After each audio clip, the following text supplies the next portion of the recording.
Hello students, today we are going to start with the first lesson of the English text Flamenco, and the name of the lesson is the last lesson written by Alfonso Daudet. Now this story is set in the days of Franco-Prussian War when France was defeated by Prussia. And then Prussia consisted the nations like Germany, Poland and Austria. Now this lesson, the last lesson, is a story in which we'll find out what effect this story or this war had on this story on the life at school.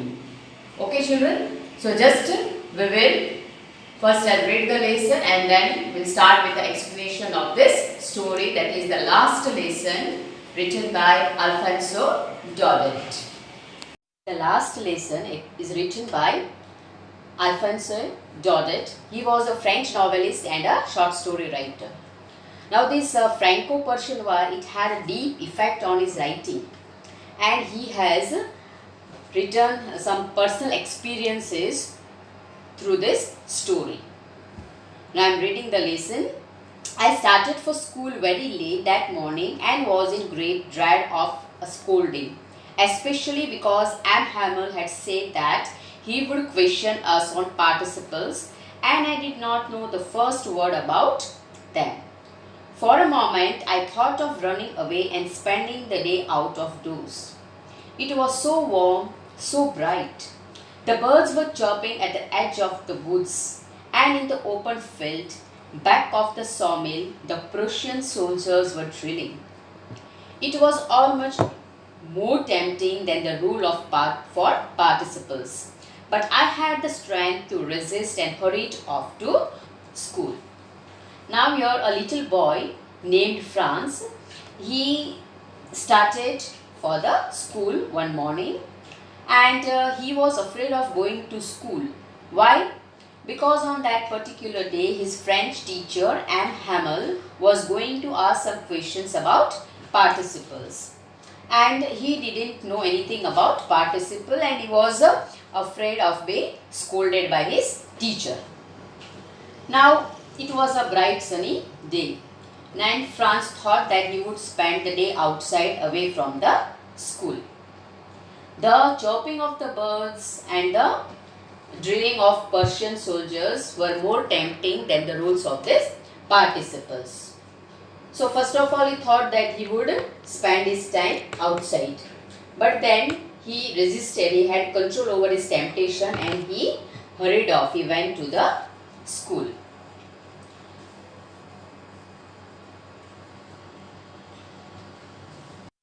When I passed the town hall, there was a crowd in front of the bulletin board.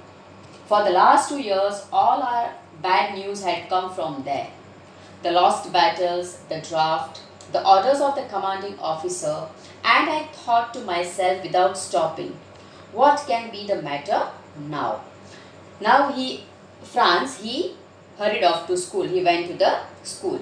And when he passed down the town hall, he saw a crowd in front of the bulletin board. And for the last 2 years, all the bad news, whatever bad news he got was from that particular bulletin board. Whether it was of the lost battles, whether it was the draft or the ordering of the commander officer, whatever bad news they got was from that particular bulletin board. So he just asked himself that what can be the matter now? What would be the news on this bulletin board now that there is a great crowd in front of the bulletin board? Hurried by as fast as I could go. The blacksmith watcher who was there with his apprentice reading the bulletin called after me, "Don't go so fast, pup. You will get to your school in plenty of time." Now when this boy, when he saw the crowd in front of the bulletin board, he thought what the matter could be. So he just goes near there and sees the blacksmith watcher. He just called out this boy and told to him that there was plenty of time to reach the school. Now Franz told that this man might be joking, and so he was making fun of him. So he just ran out to the school, and when he reached, he was totally panting. Yes, he was out of breath, and he reaches the school. Usually when school began, there was a great bustle, which could be heard out in the street. The opening and closing of desks, lessons repeated in unison, very loud, with our hands over our ears to understand better, and the teacher's great ruler rapping on the table. But now it was all so still. I had counted on the commotion to get to my desk without being seen. But of course, that day everything had to be as quiet as Sunday morning. Through the window, I saw many classmates already in their places and M. Hamel walking up and down with his terrible iron ruler under his arm. I had to open the door and go in before everybody. You can imagine how I blushed and how frightened I was. Now, usually, when the school began, there was a great bustle, means there was a great noise over there. And what that noise was about, it was about the opening and closing of the desk and the lessons which were repeated in unison. Unison means together, very loudly the lessons were repeated. And all the children, those who were there in the class, they were very keenly listening to the teacher, and they can hear the teacher's ruler rapping on the table. But now it was all so still. But today when he went to the school, everything was very quiet. And he had counted on the commotion to get to my desk without being seen, and he just wanted to move into the class without anyone's notice. He wanted to make his place inside the class. So through the window, he saw his classmates. Already they had taken the place, and his teacher was walking up and down with his terrible iron ruler under his arm. And he had to open the door and go inside before everybody. We can just imagine what was the condition of Franz, because he was little bit afraid, because he was not doing anything about the participles and he had to enter the class. So already he was too much afraid of his teacher. So now when he entered the classroom, he was too frightened. But nothing happened. M. Hamel saw me and said very kindly, "Go to your place quickly, little Franz. We were beginning without you." But whatever was there in the mind of Franz, today something opposite happened. That means his teacher didn't scold him, and when M. Hamel saw Franz, he told him very kindly to take his place. So in this way, Franz enters the classroom. I jumped over the bench and sat down at my desk. Not till then, when I had got a little over my fright, did I see that our teacher had on his beautiful green coat, his frilled shirt and the little black silk cap, all embroidered, that he never wore except on inspection and prize days. Now, Franz, he jumped over the bench and he sat down on his desk. And then when he was little bit comfortable, all this time he was too much afraid of his teacher, and so he was in that condition that now his teacher would scold him, this, that. But now when he had become little bit calm, he just noticed that his teacher, he had worn his beautiful green coat, he had worn a frilled shirt and a little black silk cap, all embroidered, and this he used to wear only on his inspection and the days when there was some prize distributions.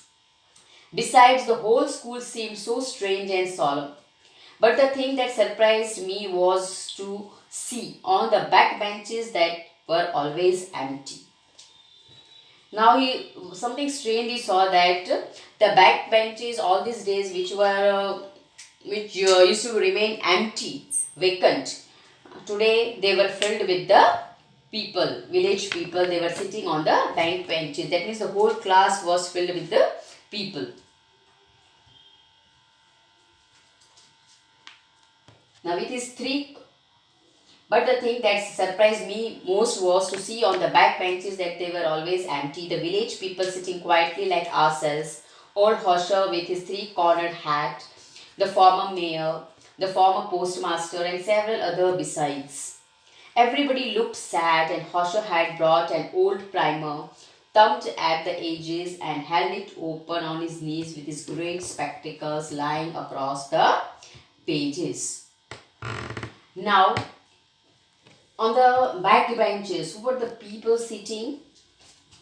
Old Hosher with his three-cornered hat, then a former mayor, then the former postmaster, and several other people. They were sitting on the back benches, and everybody, they looked sad. Why they looked sad? Actually, now, as I told you that France was defeated, and so the people that were supposed to learn the new language now, that was German, and it was the last day of H. Hamel, who was working there for since 40 years in that particular school. Now it was the last day for him to be there, and then he had to leave this country. So all the people, those who were there, they were very sad. And Hosher, he had brought an old primer, thumbed at the edges, and he held it upon on his knees. He had kept that old primer, that is the book in which he had to learn the primary language. So he had kept that old primer on his knees, and he was with a great and he held it upon his knees with his great spectacles lying across the pages, and he was reading that book with great attention. While I was wondering about it all, M. Hamel mounted his chair, and in the same grave and gentle tone which he had used to me, said, "My children, this is the last lesson I shall give you. The order has come from Berlin to teach only German in the schools of Alsace and Lorraine. The new master comes tomorrow. This is the last French lesson. I want you to be very attentive." Now, M. Hamel, that is Monsieur Hamel, he mounted on his chair and told the class that it was their last French lesson. And there was an order from Berlin that only German should be taught in the schools of Alsace and Lorraine. And he would be leaving the school the next day. These words shocked Franz. He got regretted not having learnt his lessons where there was still time, and now he would never be able to learn the lessons in French. He had wasted his time in seeking birds' eggs and going sliding in the Saar River. His books, which he thought were a nuisance, suddenly felt like old friends.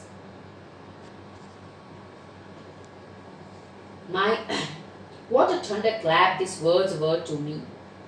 Oh, the wretches, that was what they had put up at the town hall. My last French lesson. These are the words of Franz.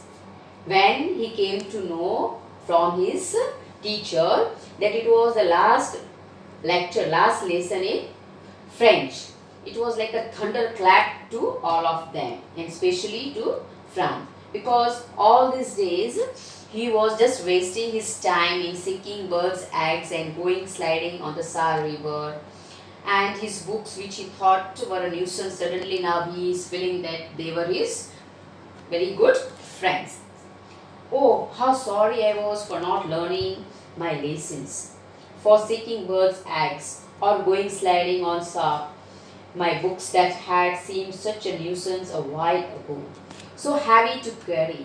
My grammar and my history of the saints were old friends now, that I couldn't give up. And M. Hamel too, the idea that he was going away, that I should never see him again, made me forget all about his ruler and how cranky he was. Now, Franz all these days was just taking studies in a very light way. Now he thought that now he won't get any chance to learn French anymore. So he just becomes too sad, and he thinks that all his books were quite good friends for him. And the thought that his teacher also was going to move out and that he would not get any chance to learn from him, he just forgets all about his ruler and the way he might have scolded him for not learning his lessons. All these things he just takes it very lightly now. Now he had become too serious about his studies. Poor man, it was in honor of this last lesson that he had put on his fine Sunday clothes. And now I understood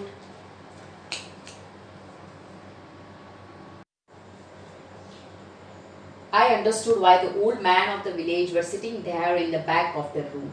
It was because they were sorry too that they had not gone to school more.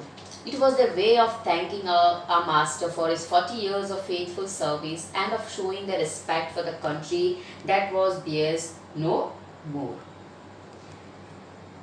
Poor man, it was an honor. Now, Franz, he just understood why his teacher had worn the clothes which he used to wear especially on the prize distribution or for the inspection, because it was his last day in the school. It was his last lesson of his career.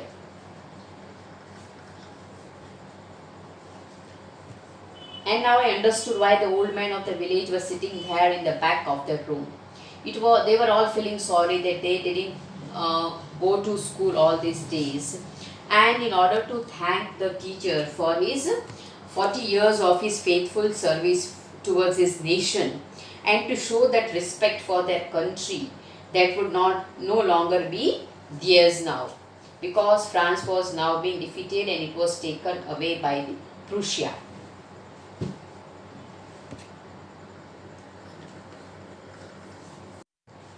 While I was thinking of all this, I heard my name called.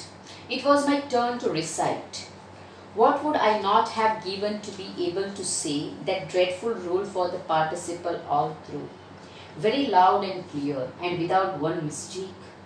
But I got mixed up on the first words and stood there, holding on to my desk, my heart beating and not daring to look up. Now Franz, when he was thinking, he heard that the teacher call out his name to recite the participles. He would have given anything to be just able to say the rule loud and clearly, but he got mixed up on the first words. He held the desk and looked down, feeling ashamed.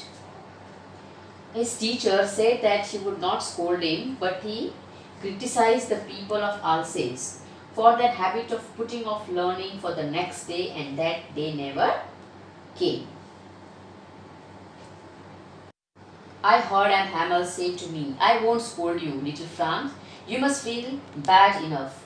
See how it is. Every day we have say to ourselves, 'Wow, I have plenty of time.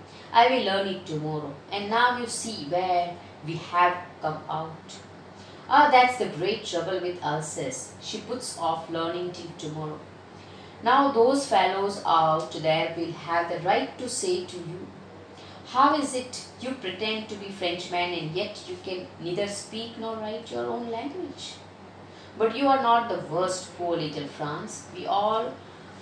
We have all a great deal to reproach ourselves with."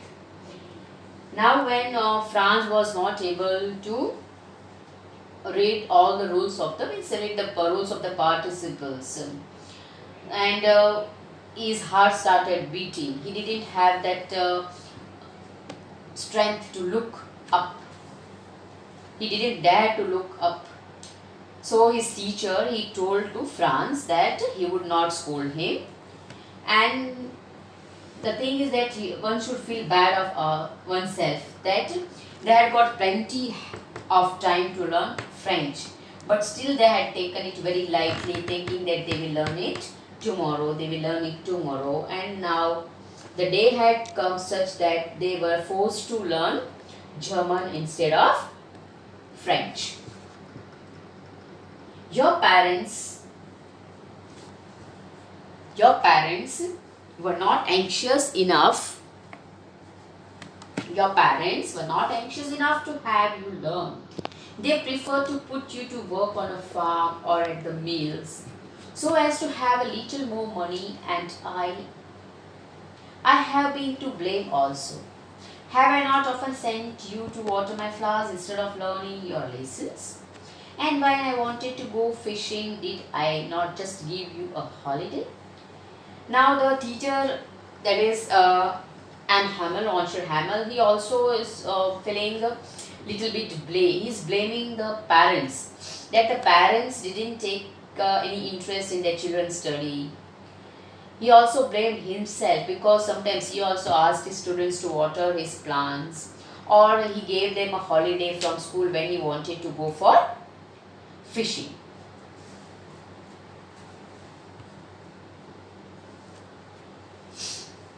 Then from one thing to another, Anne Hamel went on to talk of the French language, saying that it was the most beautiful, the clearest, the most logical, that we must guard it among us and never forget it. Because when a people are enslaved, as long as they hold fast to their language, it is as if they had the key to their prison. Then he opened a grammar and read us our lesson. I was amazed to see how well I understood it. All he said seemed so easy, so easy. I think too that I had never listened so carefully, and that he had never explained everything with so much patience. Now, from one thing to another, M. Hamel went on to talk of the French language, saying that it is the most beautiful language in the world, and it was the most logical language in the world. He wanted them to guard and never forget this language. And he also, according to the teacher, it would be a key to their prison, as they were enslaved by the foreign forces. Key to the prison means what? It will be very helpful to them when they will be enslaved by the foreign forces. Now, this particular country, it was been defeated, and it would be ruled by the other country. So other people. So now, if they were having a great, we can say a great power, a great their own key, or we can say that they had a great hand on this particular language, their French language, then it would be a key to their prison. That means they have got a great key, some strong power they would have in their hands when they will be enslaved by their foreign forces. And he also opened a grammar book and read to the class. And Franz was amazed to see how well he could understand everything now. He realized that he had not paid much attention in the class before, and that Anne Hamel had never explained everything with so much patience.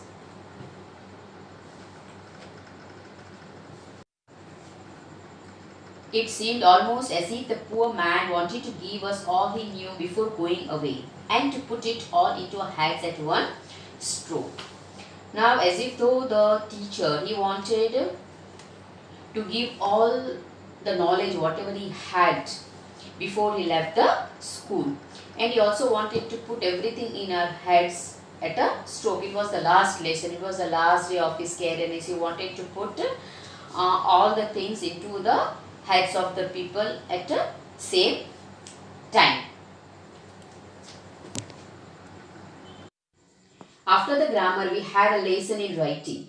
That time Hamel had new copies for us, written in a beautiful round hand. France, Alsace, France, Alsace. They looked like little flags floating everywhere in the schoolroom. hung from the road at the top of our desks. You ought to have seen how everyone set to work and how quiet it was. The only sound was the scratching of the pens over the paper. Once some beetles flew in, but nobody paid any attention to them. Not even the little ones who worked right on tracing their fish hooks as if that was French too. On the roof of the pigeon schooled very low, and I thought to myself, will they make them sing in German, even the pigeons?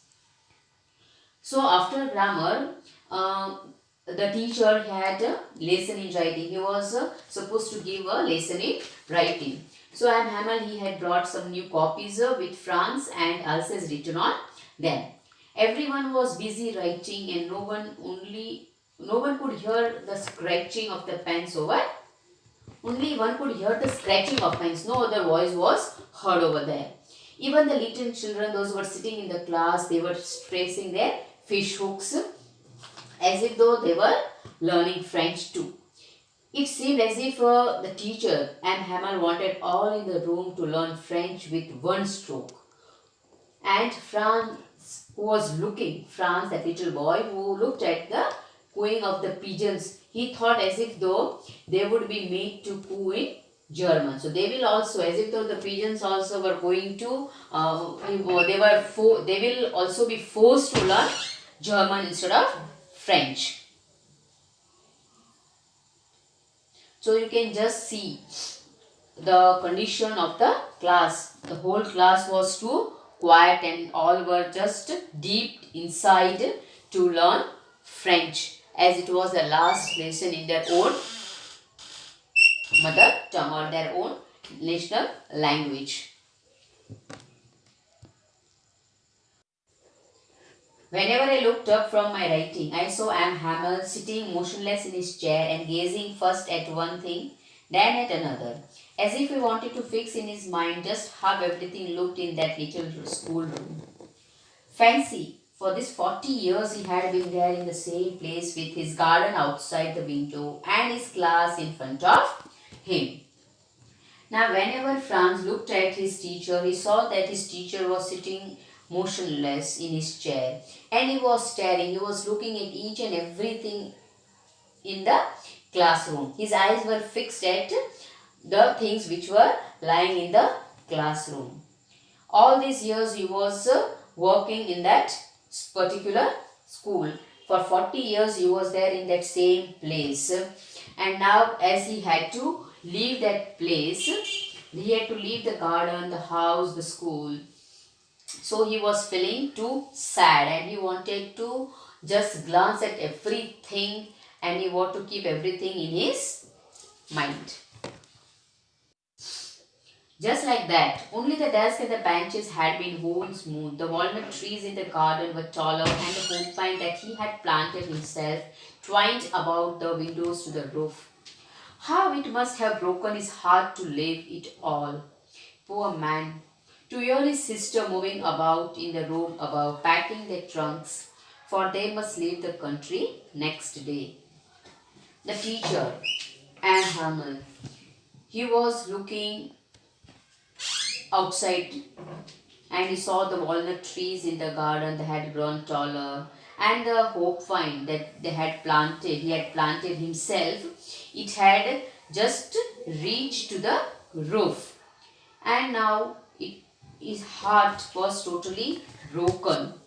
Why? Because he could see his sister was just packing his luggage, for they were supposed to leave the country the next day. But he had the courage to hear every lesson to the very last. After the writing, we had a lesson in history. And then the babies chanted their ba, be, bi, bo, boo. Down there at the back of the room, old Hauscher had put on his spectacles and holding his primer in both hands, spelled the letters with them. You could see that he too was crying. His voice trembled with emotion. And it was so funny to hear him that we all wanted to laugh and cry. Ah, how well I remember it, that last lesson. So now as the class did their work, Franz saw the teacher sitting motionless in his chair. He was staring at one thing after another in the school room. And he was remembering each and everything everywhere he looked. Now after the writing work, they had a lesson in history, and then the smaller children, they chanted their phonetics. That is ba, be, bi, bo. These are the phonetic, and they were chanting. They were reading out their phonetics, and whole Hosher joined them, but he was crying. Franz and the other kids looked at him and felt like laughing and crying at the same time. This Franz and the other children who were sitting, they felt like laughing, just saying the old Horscher, chanting the phonetics. But at the same time, they felt like crying because now, as if it was their last day to be with their teacher and learning their own language. All at once, the church clock struck 12. Then the Angelus. At the same moment, the trumpets of the Prussians returning from drill sounded under our windows. Am Hamel stood up very pale in his chair. I never saw him look so tall. Then the church clock struck 12 and all said the prayer Angelus. They said their prayer. Angelus means it is a Catholic prayer, a Christian prayer. At the same time, the trumpet of the Prussian army could be heard that they were returning from their drill. And the teacher, he stood up, but he had become so emotional that he just couldn't utter any word. And he went to the blackboard and wrote in the large letters. My friends, and he said, but something choked him. He could not go on.